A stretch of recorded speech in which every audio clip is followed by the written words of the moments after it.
Fala galera, professor Riguedo na área para a gente abordar os dois últimos temas do rito sumaríssimo da Lei 9.099 de 95, que ficaram faltando. A gente, embora tenha tratado já na nossa live do dia de hoje, no Blackbird do dia de hoje, 1º de abril de 2020, nós ficamos ainda de tratar dessa temática que faltava fechar, obviamente, a Lei 9.099, Primeira, a parte da audiência preliminar, que é esse primeiro vídeo. Esse primeiro vídeo nós vamos tratar especificamente da audiência preliminar.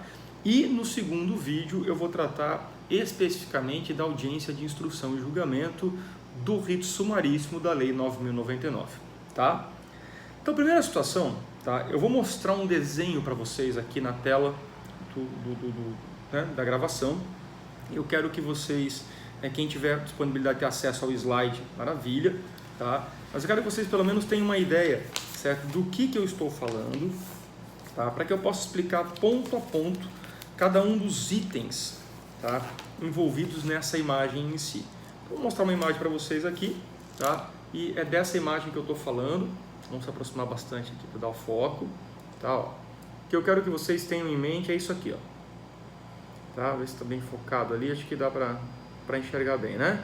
Então, ó, rito sumaríssimo, Lei 9.099, TC, tracinho, audiência preliminar, 3 flechinhas para baixo, ação penal pública incondicionada, ação penal pública condicionada ou ação penal privada, mais 3 flechinhas para baixo, artigo 76, conciliação, representação ou prazo, conciliação, queixa ou prazo, mais 3 barrinhas para baixo. E lá você vai encontrar as orientações, ó, aceita, concilia-se, arquiva-se, certo? Decurso do prazo, cartório, ou não cabe ou não aceita, Ministério Público ou querelante, tá? Aí, eu acho que agora deu um foco melhor, tá bom?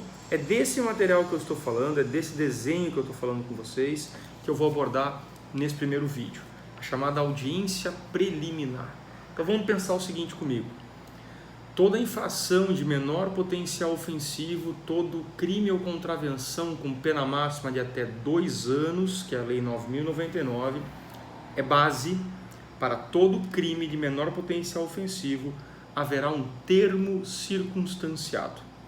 Termo circunstanciado nada mais é do que um inquérito policial miniatura. E esse inquérito policial enxuto, resumido, certo? É feito pela Polícia Civil, Polícia Judiciária, repressiva, ou pela Polícia Militar, que no caso aqui de Santa Catarina e em outros estados também, que é a Polícia Preventiva ou Ostensiva. Toda lavratura do termo circunstanciado, que ele é um inquérito resumido, ele colhe esse depoimento do autor do fato, da vítima e assim por diante. E quando o policial militar faz isso no seu tablet, ele vai imprimir um ticket vinculado já ao Poder Judiciário aqui de Santa Catarina, com a pauta de audiência. E nessa pauta de audiência já vai sair uma audiência preliminar no juizado especial. E por que eu estou falando isso? É porque a Lei 9.099 ela tem uma certa viagem. Ela diz assim que o autor de uma infração de menor potencial ofensivo será imediatamente conduzido ao juizado especial. Vamos lá agora, para ver se tem alguém? Está fechado o fórum, não tem atendimento ao público. Vamos num sábado ou domingo? Não tem. Então a gente vai sempre assinar um termo de compromisso de comparecimento à audiência preliminar, que vai ser designada lá no juizado especial. Regra geral, se eu estou falando de TC, eu não estou falando de inquérito policial. Lembre que o inquérito policial começa com a portaria ou auto de prisão em flagrante e automaticamente a portaria ou a PF admite-se para crimes com pena maior de 2 anos a máxima, certo? Nesse caso aqui, então, eu não falo em prisão em flagrante. Quando uma pessoa é presa em flagrante, há a possibilidade de arbitramento de fiança. Eu não falo em arbitramento de fiança. Termo circunstanciado é para menor potencial ofensivo. É uma coisa enxuta. Há possibilidade de alguém ser preso em flagrante e ser lavrado um auto de prisão em flagrante na 9.099? Há. O 69, parágrafo único da Lei 9.099 diz que se por um acaso o réu, o autor do fato, se recusar a assinar o termo de compromisso de comparecimento ao juizado especial, deve ele então ser conduzido à delegacia de polícia e lavrado o auto de prisão em flagrante. Muito difícil isso acontecer, mas tem essa previsão. Pois bem, daquele TC audiência preliminar com aquelas 3 flechinhas, eu dividi em as 3 ações penais que nós temos. Ação penal pública incondicionada, a pública condicionada e a privada. Vamos tratar da pública incondicionada, aquela em que o Ministério Público não tem que esperar nada para levar adiante. Perfeito? Na pública incondicionada, todo crime de ação penal pública incondicionada tem por objetivo, nessa primeira audiência, a proposta, quando cabível, da transação penal, do artigo 76, já que a pública incondicionada não admite composição de danos civis. Então, se você é primário, não foi processado, se você é primário, não foi condenado, óbvio, né, não tem não recebeu a transação penal nos últimos 5 anos, e se os requisitos subjetivos são favoráveis, o Ministério Público propõe a transação penal para você, que lhe é ofertada nesta audiência preliminar. Tá? Caso você aceite a transação, ela é arquivada, você pega a linha lá de baixo, e caso você não aceite, ou caso não caiba a transação penal, vai com vista ao Ministério Público e ao querelante nos casos de ação penal privada. Perfeito? Na linha do meio, eu coloquei a ação penal pública condicionada, aquela que é condicionada à representação do ofendido. A audiência para esta e a audiência para ação penal privada tem um outro propósito diferente da ação penal pública. E por que tem um outro propósito? Porque a ideia dessa primeira audiência agora é tentarmos conciliar. Lembra que o juizado especial tem como objetivo principal a conciliação. Então nós vamos tentar conciliar, seja na ação penal pública condicionada à representação, ou seja na ação penal privada. Havendo a conciliação, arquiva-se. Riqueto, mas que tipo de conciliação? Qualquer tipo de conciliação. Você me desculpa pelo mal que eu te causei? Sim, eu te desculpo. Fechou, então aberta a audiência, proposta a conciliação restou exitosa. Olha, eu não vou mais te incomodar, tudo bem com o som? Não, tudo bem, então aberta a audiência, foi proposta a conciliação restou exitosa. Ah, escuta, eu quero fazer um acordo, tudo bem, eu vou ter que te indenizar. Composição de danos civis. Foi feita a composição? Arquiva-se. Então, qualquer tipo de conciliação na ação penal pública condicionada à representação ou na ação penal privada, desde que dentro do prazo decadencial, arquiva aquele procedimento. Então, se você olhar na condicionada à representação e na privada, tem a primeira hipótese que está escrito conci, C-O-N-C, conciliação, e lá embaixo, se você olhar a primeira linha, está escrito conciliação, arquiva-se. A segunda hipótese, eu vou pular aqui, a segunda hipótese que eu também vou usar para condicionada e para privada, é a última do meio ali, da coluna do meio, chamada prazo. Aguardar o prazo. Tá? O que na verdade é esse prazo? É o prazo decadencial. Quando nós optamos por aguardar o prazo decadencial, nós temos na verdade esse processo vai para o cartório e lá ele vai ficar aguardando. Mas, Gueto, por quanto tempo? O prazo é de 6 meses, prazo decadencial, o prazo que nós temos para provocar o Estado, né, de 6 meses contados da audiência, contados do conhecimento do autor do fato.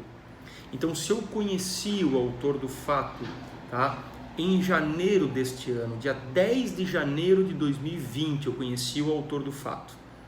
Fevereiro, março, abril, maio, junho, julho. 9 de julho dá os 6 meses. Se a audiência acontecer agora, no dia 1º de abril, eu não tenho mais 6 meses.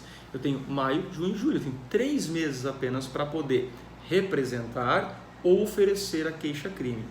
Se eu representar ou oferecer a queixa-crime, lembre-se que se eu representar, se você tiver o slide na mão, representando a primeira coluna do meio da ação penal pública condicionada, você vai fazer uma flechinha levando ela para a transação penal. Porque quando eu represento, eu dou carta branca ao promotor para ele propor a transação. Quando eu ofereço a queixa, eu também tenho que propor a transação. Lembra que é um posicionamento jurisprudencial? E aí o querelante propõe a transação penal. Então nós temos a hipótese de conciliar, de aguardar o decurso do prazo decadencial de 6 meses ou de representar. Tá? Se eu aceitar a transação ou conciliar, arquiva-se. Se eu quiser guardar o decurso do prazo no cartório, fica esperando. Se eu não aceitar a transação ou não houver cabimento dessa transação, vai com vista ao Ministério Público ou ao querelante para o próximo vídeo nosso, que vai tratar do juizado especial, da parte da audiência de instrução e julgamento. Tá? Uma pegadinha de prova que eu vou deixar aqui para vocês no finalzinho desse vídeo, para a galera assistir até o final. Tá? Qual a vantagem para o autor do fato, para o agressor, quando a vítima quer esperar o prazo decadencial de 6 meses? Respondo, a vantagem é que se por um acaso passaram os 6 meses, se eu sumir dos olhos da vítima, se a vítima não me vê mais, quem não é visto não é lembrado, e der os 6 meses, decai o direito. Qual a vantagem agora para a vítima quando ela quer esperar o prazo decadencial de 6 meses? Agora não é mais o autor do fato, agora é a vítima. A vantagem para a vítima esperar o prazo de 6 meses é que, se dentro desse prazo de 6 meses você realmente não me incomoda mais, eu posso deixar quieto e arquivar. Mas se dentro desses 6 meses você voltar a me incomodar, eu não preciso começar tudo novamente. Eu não preciso fazer um novo boletim de ocorrência, um novo termo circunstanciado. Eu simplesmente vou no cartório e digo, lembra aquele processo que está esperando aí? Eu quero representar. E aí então você representa e o processo dá continuidade. Beleza? Aqui então eu fecho o penúltimo vídeo do rito sumaríssimo da 9.099 que trata da audiência preliminar. O nosso próximo vai estar linkado à audiência de instrução e julgamento. Até mais, um abraço.